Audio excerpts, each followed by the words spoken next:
É praticamente impossível que você more no Brasil e nunca tenha visto um vendedor ambulante. Eles estão por toda parte, na praia, no centro da cidade e até mesmo no seu bairro.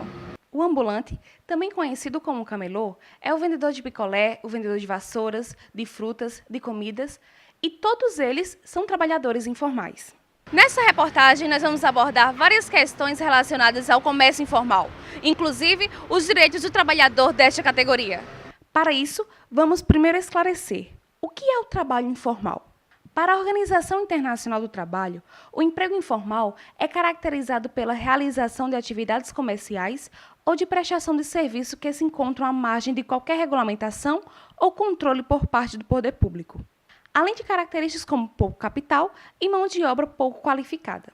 O procurador do Trabalho, Eduardo Varandas, nos explica que o trabalhador informal é aquele que se situa à margem da proteção legal.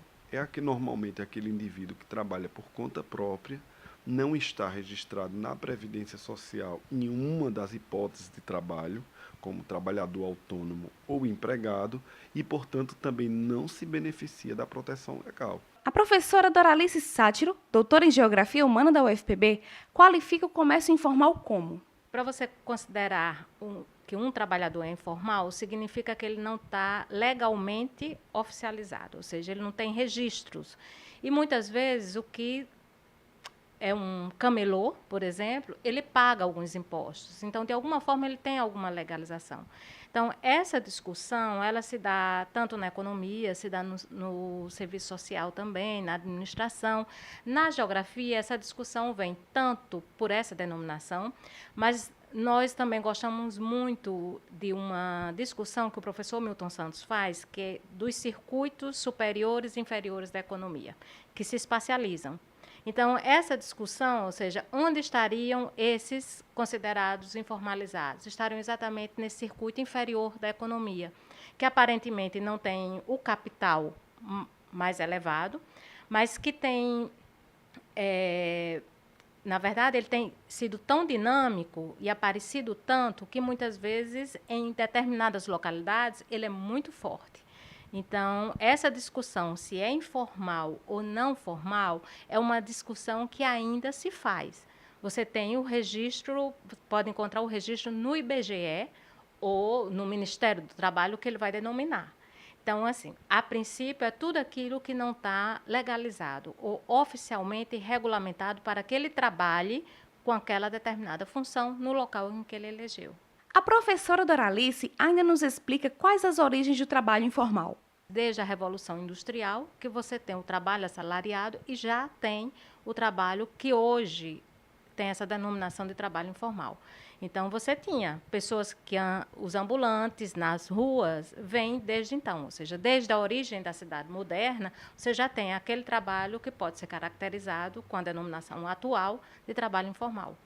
Principalmente quando você se remete aos ambulantes, aqueles vendedores de ruas que saem com os tabuleiros, ou com cestos, vendedores de vassouras, enfim. Né? Então, ele acompanha o trabalho formal nas cidades. De acordo com o Instituto Brasileiro de Geografia e Estatística, IBGE, em 2012, o mercado de trabalho brasileiro era formado por uma massa de trabalhadores informais, o equivalente a 43,1% de toda a força de trabalho nacional. Para o IBGE, os trabalhadores informais representam 61,3% das pessoas ocupadas na Paraíba. Sobre os fatores explicativos para o expressivo número da informalidade, o representante do Ministério Público da Paraíba, Eduardo Varandas, opina que: primeiro, eu acho que é a inércia do Estado brasileiro. Nós não priorizamos a proteção do trabalho. Nós temos uma atenção com o consumidor, nós temos uma atenção, até acho bom, com o meio ambiente, mas o trabalho ficou relegado a terceiro, quarto plano como prioridade de políticas públicas. E aí o que é que acontece? Sem uma conscientização do trabalhador, sem campanhas, sem políticas de regularização do trabalho, o indivíduo pensa, não, é melhor eu trabalhar na informalidade, eu não vou pagar a previdência social, eu não vou arcar com nenhum imposto e vou receber o meu dinheiro, esquecendo ele que quando necessitar da proteção estatal não terá. Quando ele sofrer um acidente de trabalho, ele não gozará de nenhum benefício. quando precisar se aposentar, ele não terá o recolhimento previdenciário para a aposentadoria. Então, na verdade, esse tipo de pensamento é uma faca de dois gumes, porque você trabalha na informalidade, de fato você recebe o que vende, mas em compensação, o que produz, perdão, mas em compensação você também não tem nenhuma garantia como feedback do seu trabalho. Então, ao meu ver, para o trabalhador é desvantajoso. Para o Estado é igualmente desvantajoso, porque ele não contabiliza aquela força de trabalho como elemento dentro da estrutura estatal. Os comerciantes informais geralmente se concentram no centro das cidades. Mas nessa reportagem procuramos identificá-los em outros lugares, nos bairros mais afastados. Assim chegamos ao bairro de Mangabeira, na zona sul da cidade de João Pessoa, localizado a mais ou menos 12 quilômetros do centro comercial.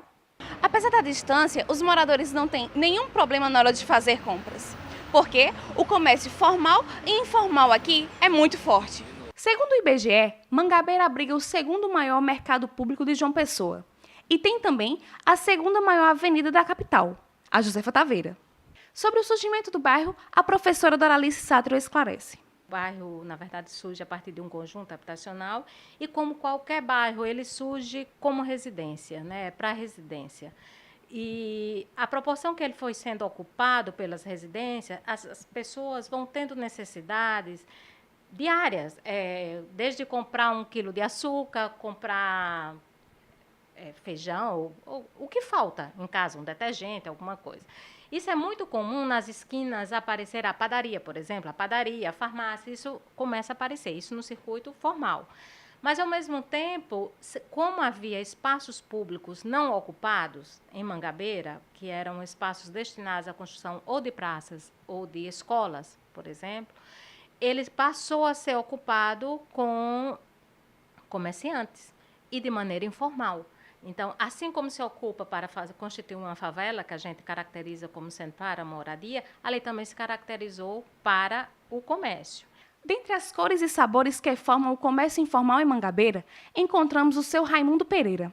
Vendedor de frutas há 30 anos, o atual ponto comercial dele é um carro estacionado todos os dias em uma rua paralela à Avenida Josefa Taveira. Só vender fruta, né? Só vender fruta no carrinho, só a minha profissão é essa. Já fui agricultor, trabalhei vários anos na roça, e depois resolvi dedicar um comércio, né? Que a gente vai ficando mais velho, vai procurando sempre as coisas mais maneiras, né?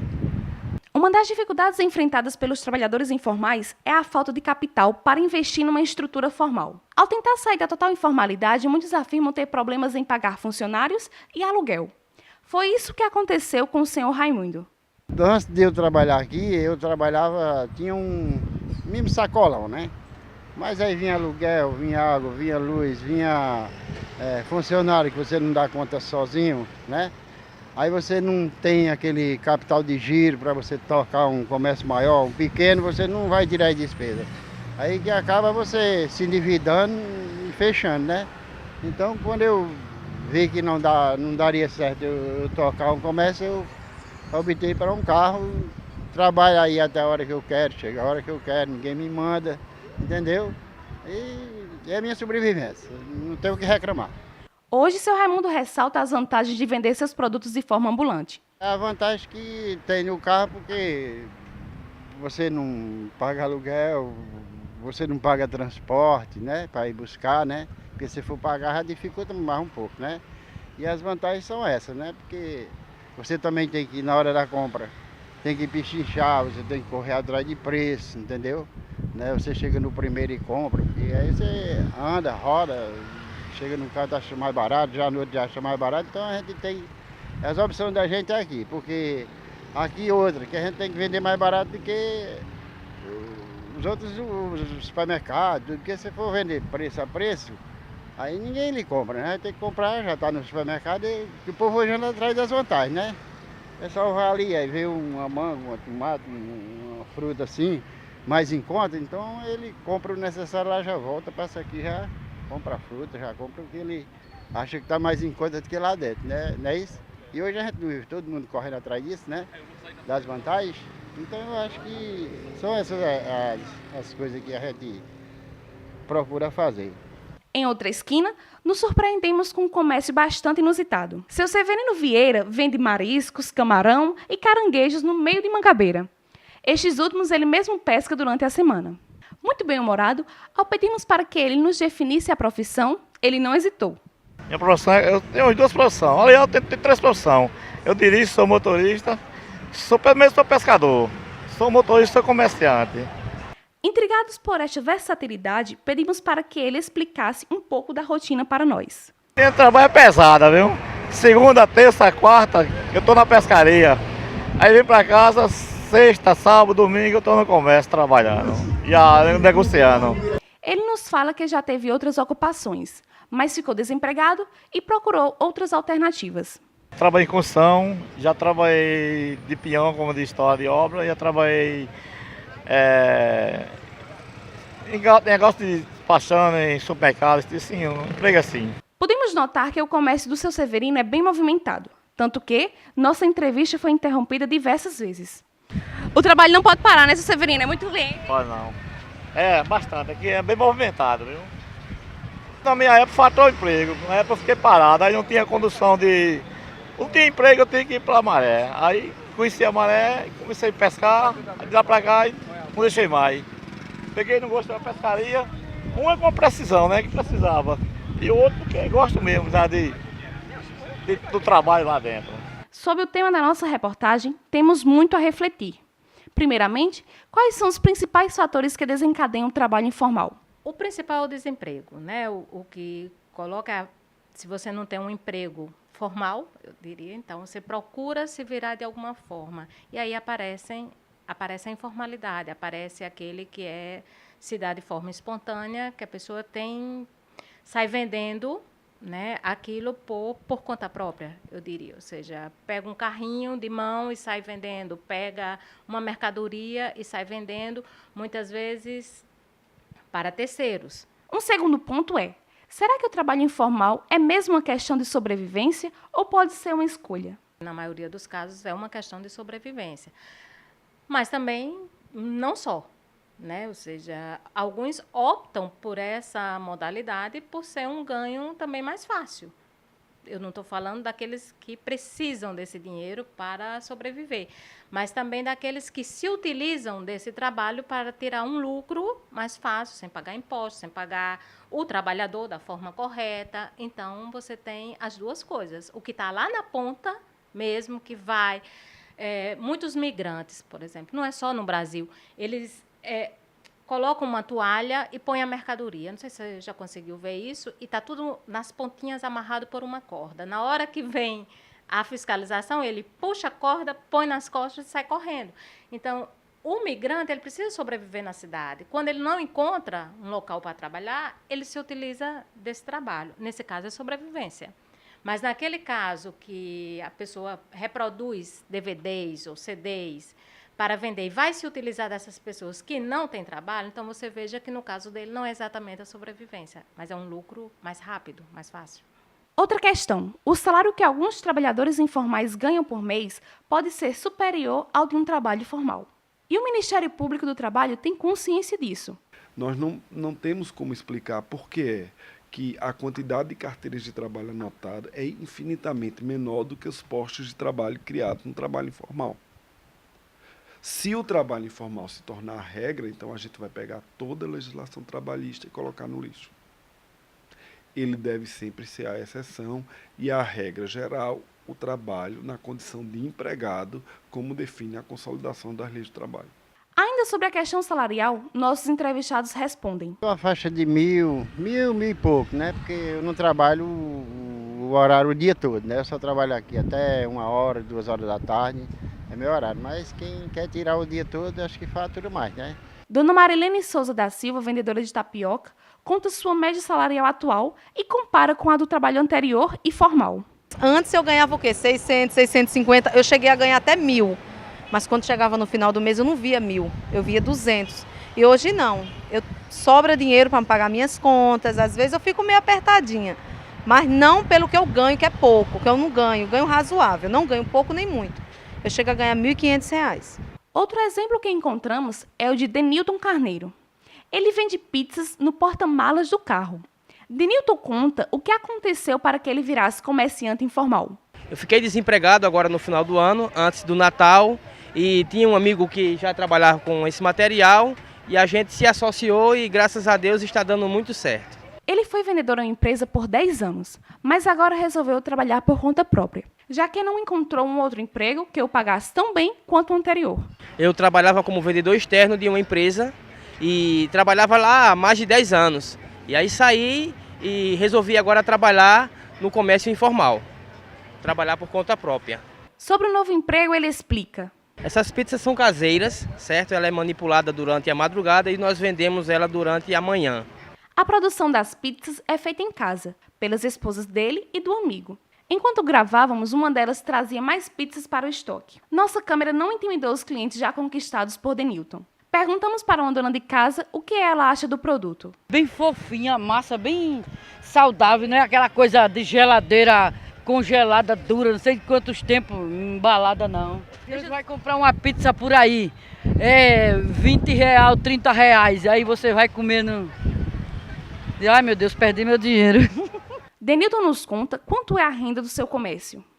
Trabalhando com o meu material, a gente consegue ter uma renda aí de 3, 4 mil reais, dependendo do mês. Para mim, meu sócio também ganha a mesma quantia, a mesma importância.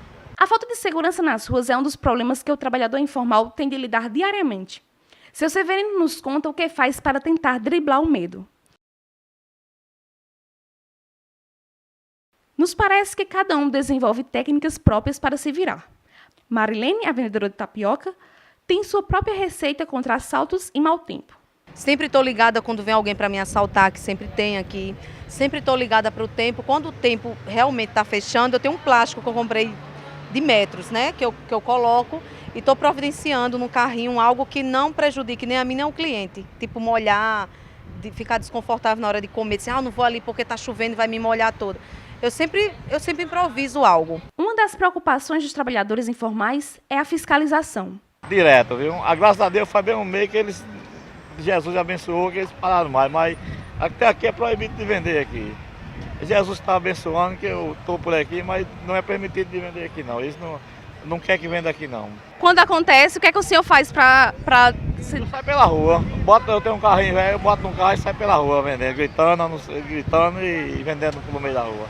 Dona Marilene explica as alterações que terá que fazer no carrinho para atender às exigências da vigilância sanitária. Muitas coisas eu estou fazendo errado.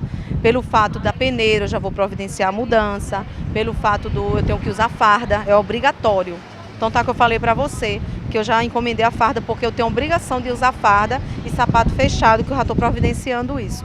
E sempre estou de touca, faço salgado, quando eu vou vender salgado, fazer tapioca, sempre uso a luva. Esmalte eu nunca uso, a não ser dos pés, na mão nunca, e sempre unhas cortadas. Assim, a vigilância bater aqui é só nesse fato que eu estou falando. Dentre as dificuldades encontradas por ela está a falta de água para a produção diária das tapiocas. E aqui não tem água, mas eu trago água todos os dias, é bem higienizado, eu lavo antes de sair, lavo quando eu chego. Tem pessoas que sempre veem, e é muito dificultativo isso até para mim. Porque para a gente que trabalha ambulante é muito difícil a gente ter água, ter isso, ter aquilo. Eu não tenho, como eu falei, aqui é o improviso que eu peguei emprestado. Como já vimos no começo da reportagem, o comércio informal é constituído por uma categoria de trabalhadores que vivem à margem da regulamentação. No entanto, qual é o limite entre o trabalho informal e o trabalho ilegal? O trabalho informal é aquele que não viola, o objeto dele não viola a lei. Ele não está contra, ele está à margem da lei. Então, o indivíduo que vende picolé por conta própria, sem nenhum registro previdenciário, esse é o trabalho informal.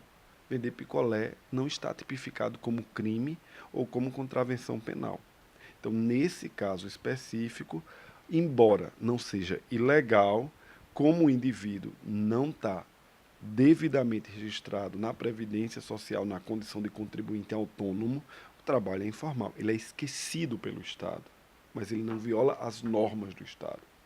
Diferentemente, por exemplo, de quem trabalha no narcotráfico, vendendo drogas. É uma situação completamente diferente. O objeto do trabalho prestado viola uma norma penal.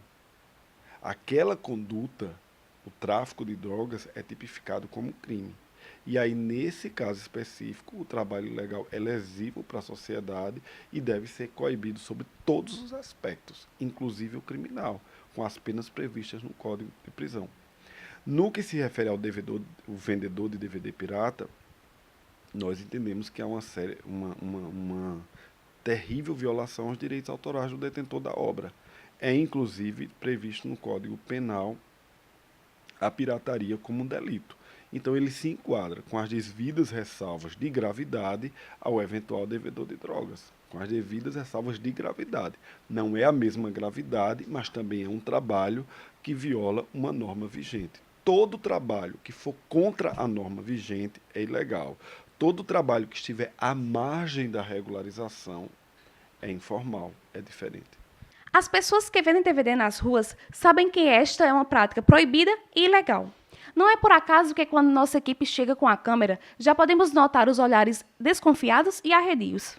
A única maneira que conseguimos fazer imagens desses vendedores foi de dentro de um carro com vidro escurecido. O que está vendendo um DVD pirata, na verdade, tem uma dupla informalidade aí e até uma ilegalidade hoje, né? Porque ele está pegando uma mercadoria que não poderia ser reproduzida, muitas vezes é outro que reproduz, e ele sai vendendo isso como forma de ganhar a vida de sobrevivência.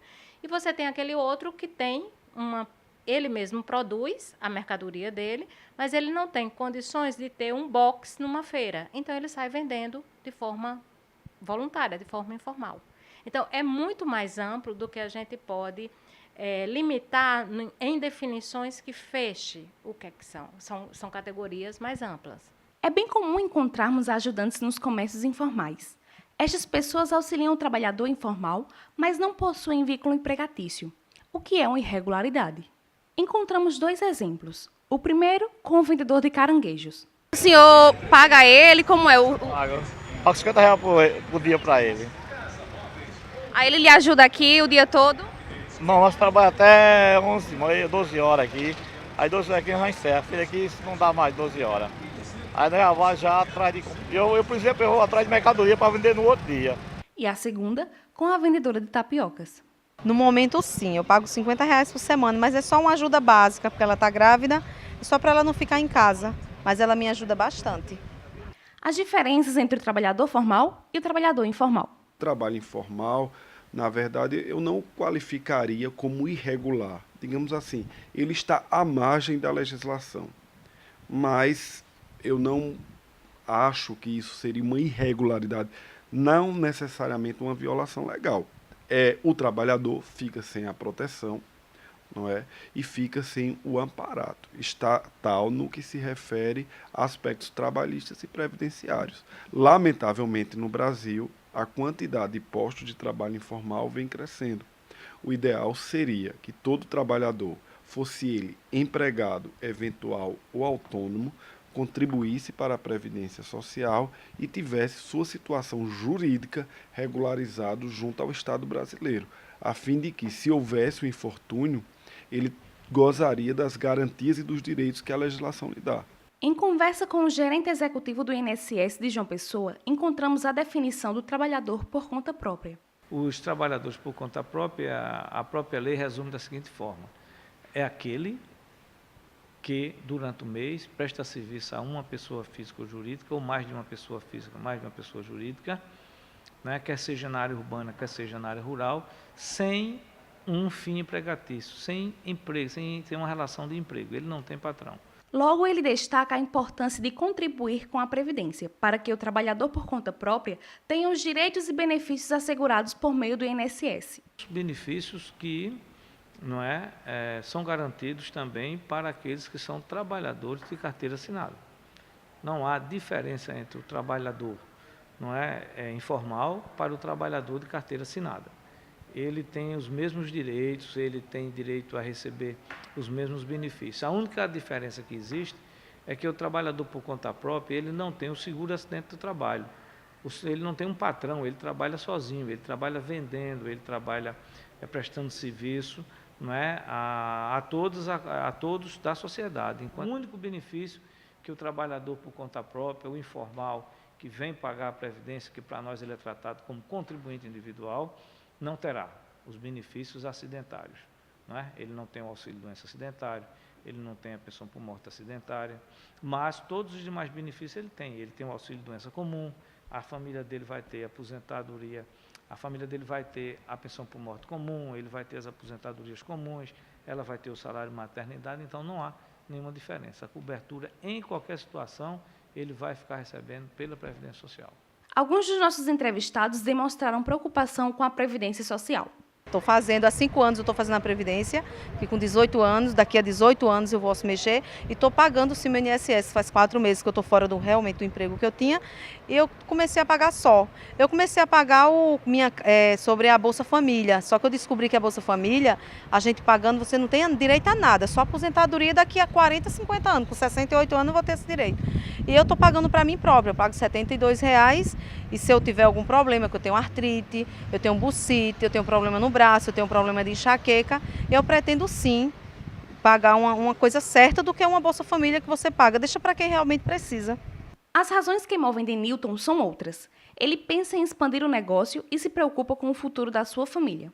Até porque eu já saí da empresa agora em novembro, ainda estou recebendo seguro-desemprego. Quando terminar de receber é que eu vou procurar ver como é que eu possa estar pagando as minhas contribuições. E ter com a política de crescimento. Se não, a gente não cadastrar, não regularizar, nós não vamos sair disso aqui. Quando a idade chegar, nós queremos estar aposentados, eu e a minha família. Tendo conhecimento da demanda desses novos contribuintes, o INSS oferece algumas facilidades. O nosso cliente, o nosso segurado, ele não precisa obrigatoriamente ir até uma das nossas agências da Previdência Social. Ele pode fazer agendamento do serviço que ele precisa, que ele quer tê-lo, pelo 135, que é uma ligação gratuita, ele não vai pagar nada, ou através da internet, o site da Previdência Social. Fica mais fácil, mais cômodo, ele vai ter um atendimento na hora certa, na hora marcada, com um técnico do Seguro Social ou um analista fazendo um atendimento personalizado. Ele não precisa esperar, não existe mais fila na Previdência, basta agendar o serviço pretendido. Projetos e programas lançados pela Previdência Social para resgatar, como eu disse a você no início da nossa entrevista, 30 milhões de brasileiros que estão na informalidade, que já pagaram e que nós queremos que eles voltem a contribuir para que tanto ele como a sua família tenham proteção social. Muita gente acha que trabalhar por conta própria é muito melhor do que ser empregado. Mas será que é vantagem poder fazer os próprios horários? No meu ramo não, porque a gente trabalha muito. Eu trabalho 2 vezes mais do que quando trabalhava para a empresa. Contudo, mesmo em meio às dificuldades, sempre existem sonhos. Meus planos. Eu abri uma tapiocaria. É o meu sonho. É o meu sonho. Abrir uma tapiocaria, pagar uma faculdade para os meus filhos no futuro. Comprar um carrinho, nem que seja velho. Pergunta a Denilton qual a diferença de ganho entre o trabalho atual e o anterior. Como eu tinha um bom emprego, eu estou ganhando igual, mas a oportunidade de trabalho para a minha condição de vida só daria se fosse um emprego que ganhasse uma importância legal. E como eu não encontrei nenhum emprego assim que me desse o mesmo suporte do anterior, então eu prefiro estar com o meu comércio informal mesmo. Questiono, então, se valeu a pena. Está valendo a pena, né? A gente quando trabalha vale sempre a pena.